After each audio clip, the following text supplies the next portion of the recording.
नमस्कार, आप सभी का स्वागत है हमारे YouTube चैनल पर। मैं हूं आपके साथ सविता। 10 साल बाद नौकरी छोड़ी तो हर महीने 10,000 और 25 साल की जॉब पर इतनी पेंशन। यूपीएस की जांच में बड़ी बातें। प्रधानमंत्री नरेंद्र मोदी के नेतृत्व में कैबिनेट के यूनाइटेड पेंशन स्कीम में मंजूरी दे दी है। इस योजना का उद्देश्य केंद्रीय कर्मचारियों को गारंटीड पेंशन, पारिवारिक पेंशन और न्यूनतम सुनिश्चित पेंशन प्रदान करना है। योजना 1 अप्रैल 2025 से लागू होगी। केंद्र सरकार के कर्मचारी नेशनल पेंशन स्कीम और यूनाइटेड फंड पेंशन स्कीम में से किसी एक को चुन सकेंगे। इसके अलावा मौजूदा केंद्र सरकार यूपीएस में स्विच करने का विकल्प होगा। इतना ही नहीं, राज्य सरकारों के पास यूनिफाइड पेंशन स्कीम को अपनाने का ऑप्शन होगा।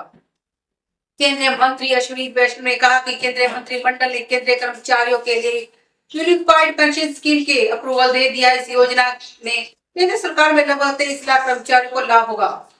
इस स्कीम पर भार कर्मचारियों पर नहीं होगा। यूपीएस को 1 अप्रैल 2025 से लागू किया जाएगा। तब इनके लिए संबंधित नियम को बनाने का काम किया जाएगा। सुनिश्चित पेंशन योजना। इस योजना के तहत 25 साल नौकरी करने वाले सरकारी कर्मचारी को रिटायरमेंट से पहले के आखिरी 12 महीनों में बेसिक सैलरी के औसत का 50% सुनिश्चित पेंशन रूप में मिलेगा। इससे कम वक्त यानी 10 साल से अधिक और 25 साल से कम तक किसी कर्मचारी ने नौकरी की है तो रकम भी उसी हिसाब से कैलकुलेट की जाएगी।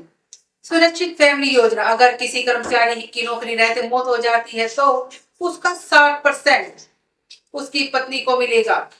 सुनिश्चित न्यूनतम पेंशन। यूनिफाइड पेंशन स्कीम के तहत 10 साल की नौकरी में रिटायरमेंट व कर्मचारियों को 10,000 रुपए की मासिक न्यूनतम पेंशन मिलेगी। महंगाई इंडेक्सेशन लाभ। यूपीएस के तहत कर्मचारी को महंगाई इंडेक्सेशन का लाभ मिलेगा। मतलब महंगाई के हिसाब से डियरनेस रिलीफ का पैसा मिलेगा, जो all India consumer price index for industrial workers पर आधारित होगा। पीटीआई के मुताबिक यूपीएस के तहत पेंशन के केंद्र सरकार का योगदान मौजूदा 14% से बढ़कर 18% हो जाएगा, जबकि कर्मचारियों का योगदान 10% रहेगा।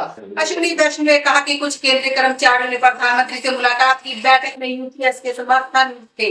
उन्होंने कहा कि पिछले साल वित्त सचिव टीवी सोमनाथन ने सरकारी पेंशन योजना की समीक्षा करने और अपडेट का प्रस्ताव देने के लिए एक समिति का नेतृत्व किया था। समिति का गठन किया गया था। तब कुछ गैर भाजपा राज्यों में पुरानी पेंशन योजना लागू करने का फैसला किया था। अश्विनी वैष्णव ने कहा कि पीएम मोदी ने कैबिनेट सचिव टीवी सोमनाथन की अध्यक्षता में एक समिति गठित की थी। इस समिति ने विभिन्न संगठनों और लगभग सभी राज्यों में से 100 से अधिक बैठकें की। पीएम मोदी और विपक्ष ने काम करने के तरीके में अंतर है। विपक्ष के विपरीत पीएम मोदी व्यापक विचार विमर्श करने में विश्वास करते हैं।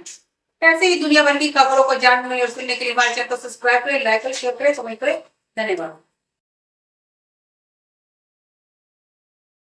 Multimodal transport logistics specialist in Quebec. For our clients, a 140,000 square foot state-of-the-art warehouse for storage and distribution. Our promise? To take charge of all types of cargo and deliver it fast in the world. बड़ी से बड़ी खबर। Crime से लेकर राजनीति तक किस नेता ने 5 साल में क्या काम कराया।